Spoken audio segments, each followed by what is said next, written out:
man, it's life to me, you know, if I couldn't fish. Delight yourself in the Lord, and He will give you the desires of your heart. And I'm proof of it, man.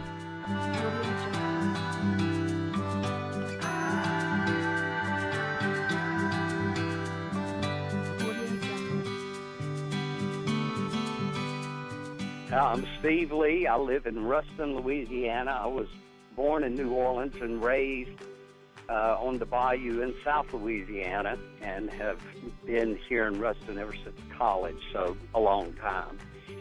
And I love to fish because as a kid growing up, we basically had 4 options, and that was go to school, go to work, go to church, or fish. And guess which one of those we chose? And it was really the only thing that I really had in common with my dad and both of my brothers was we all shared the love of fishing. And I love to eat, and it's hard to beat fish, especially fried.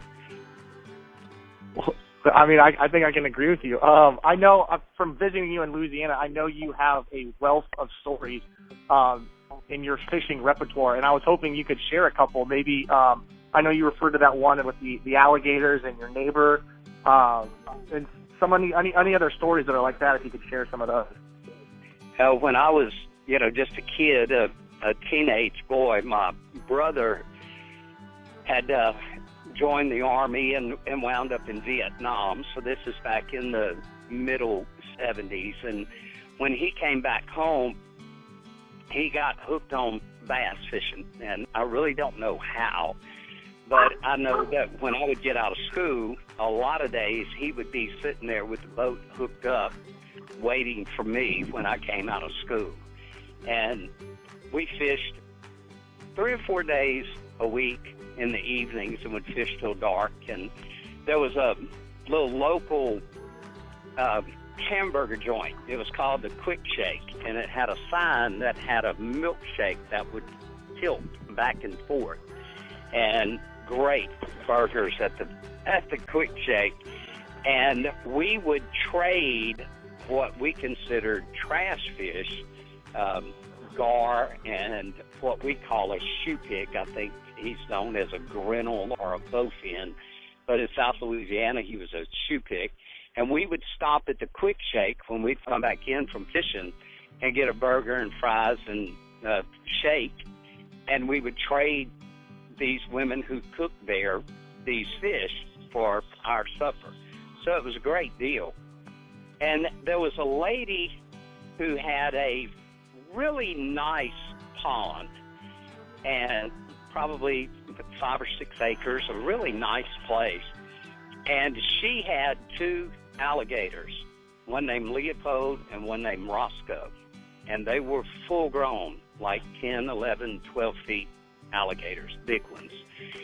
And my brother and I slipped off and went fishing out at Miss Sellers' place one day, and she caught us. And when she came out to run us off, cussing like a sailor, my brother convinced her that we just wanted to catch the fish. We didn't care anything about keeping them. And she said, if you catch them and give them to me, I'll let you fish. So we started fishing Miss Sellers' pond regularly, waiting for that 6, 7, 8 pound bass to bite. And we were fishing out of a little 12-foot Sears Roebuck aluminum boat that I think Dad had bought for $269 out of the Sears catalog.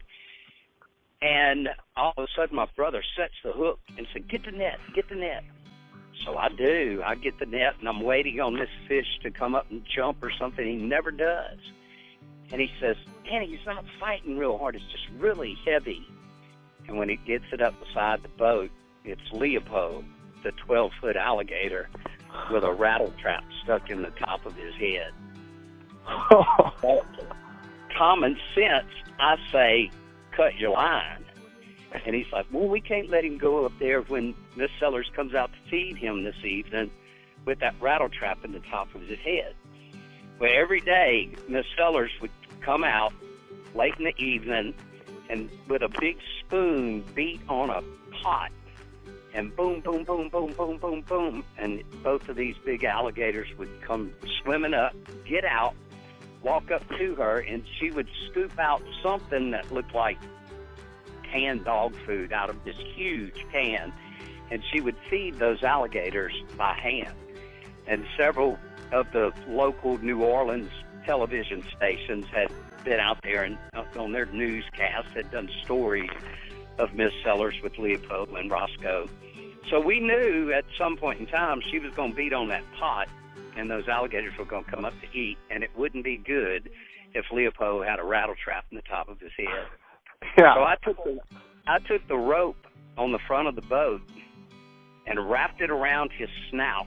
And the whole time I'm looking at this alligator, I'm thinking, he is literally bigger than the boat that we're in. There's no way we could have put him in the boat. And Dennis takes a pair of needle-nose pliers and starts digging that rattle trap out of the top of his head, and he never flinched. He never swatted his tail. He just laid there kind of like a pet. You could have pet him while he was laying there. And the whole time that surgery is happening on Leopold, I'm looking for his running buddy, Roscoe, and praying that Roscoe doesn't show up as well. One swat of the tail, we would have been in the water. But the good news is both were well fed. And within the next hour or so, Miss Sellers came out and beat on the pot, and there they went, across the top of the water, and got out on the bank and went up there and ate. So growing up in South Louisiana, where, there was nothing south of us except bayous and marshes, Lake Salvador and the Gulf of Mexico. So it was, alligators were just pretty much a part of everyday life. We weren't freaked by them. We had my senior year of high school, this was in 1975 and 76, they built a new school and built it kind of catty-cornered across the highway from Miss Sellers' place. And they dug this big pit that they were going to bury all of the construction debris, just shove it over in the pit, and then they'd fill it in. This was before the EPA and that you were breaking some kind of rule by doing that. Well, you dig a hole in South Louisiana, and it fills up with water pretty quickly. So we wound up with this really nice 1.5 acre, maybe 2 acre pond on the school grounds. And we would sit out there and eat lunch and, throw what you didn't eat in there to feed this about a 9-foot alligator that they affectionately named Leopold as well. I don't know what Leopold means, but I do 2 alligators named Leopold. And we didn't think anything of it. It was just, a way of life. Of course, most of the people that I went to school with were from the Zalmans and Bayou Gauche, and people where, man, they talk like that, this and that and everything. And they still hunted and trapped and trawled and crabbed and fished, for a living. They made a living off of the land and the water, just like their daddy and their grandfather and their great-grandpa and all the way back up had always done with these Cajuns in South Louisiana. But great food and fresh seafood. We could buy it on the side of the road out of the back of a pickup truck. It was somebody who had caught it that day. And so it didn't get much fresh. I don't understand people eating sushi in Arizona. Yeah. Come on, man. I know y'all didn't catch that Oh, yesterday or the day before. If I'm eating raw fish, I want to know when it got caught. Yeah. So those are a couple of alligator stories. There's a lot more. I love it. Well, we'll save some. We'll save some for later. But I was fortunate enough to come to your house this summer or last summer.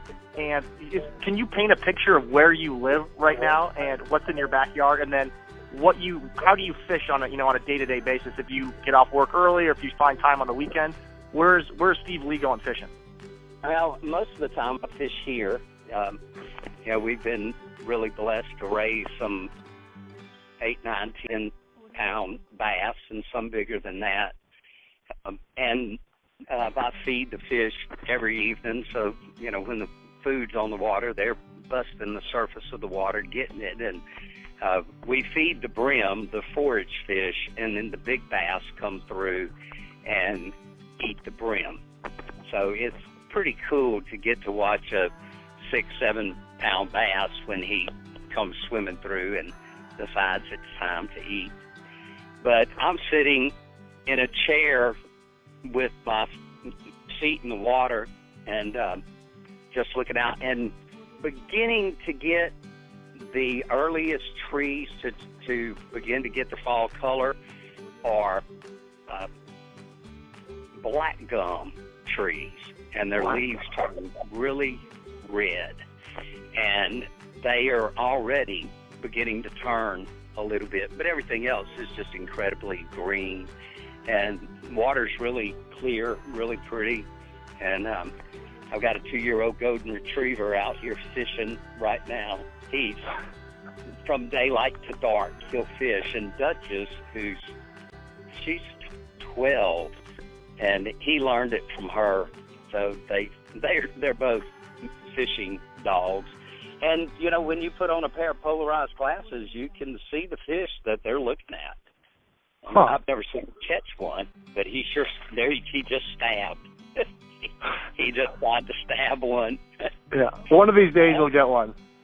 Oh, yeah. Yeah, I've seen Duchess catch one. I've actually seen her, you know, get one in her mouth and come out of the water. I'm looking at about probably about a 12-inch long bass, and he's cruising along here in the sand, puddling up these little brims. No way. It's pretty cool to get to watch them.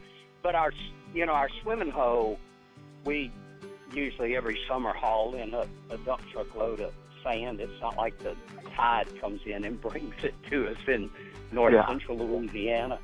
And so when the water clears, you know, you can see these fish when they come swimming through this sand, and they love this hard sandy bottom.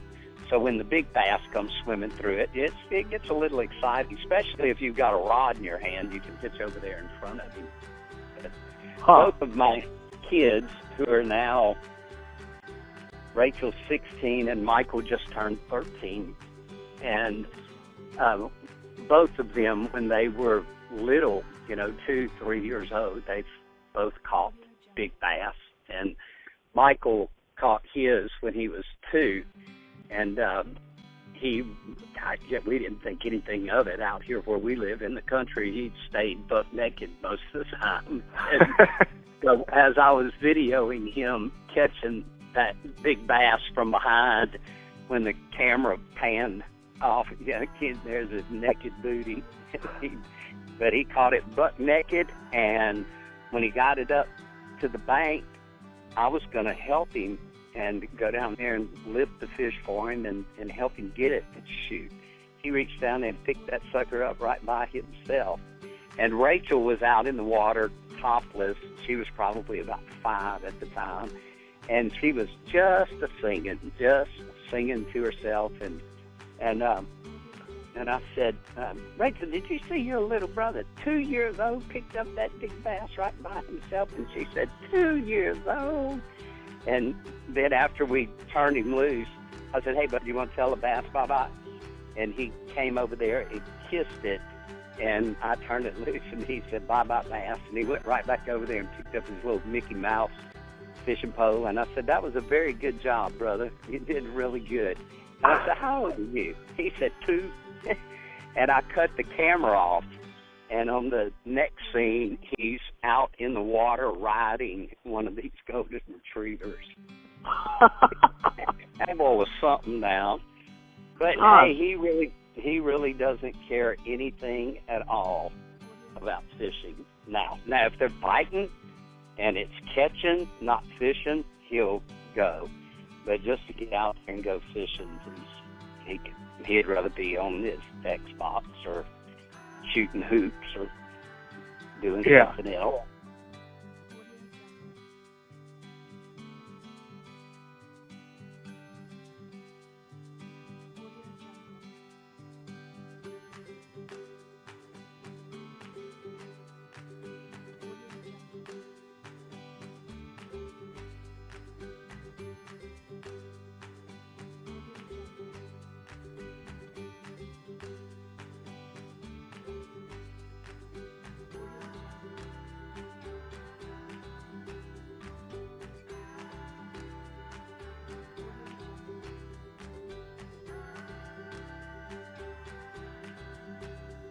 conquered fishing at a very young age.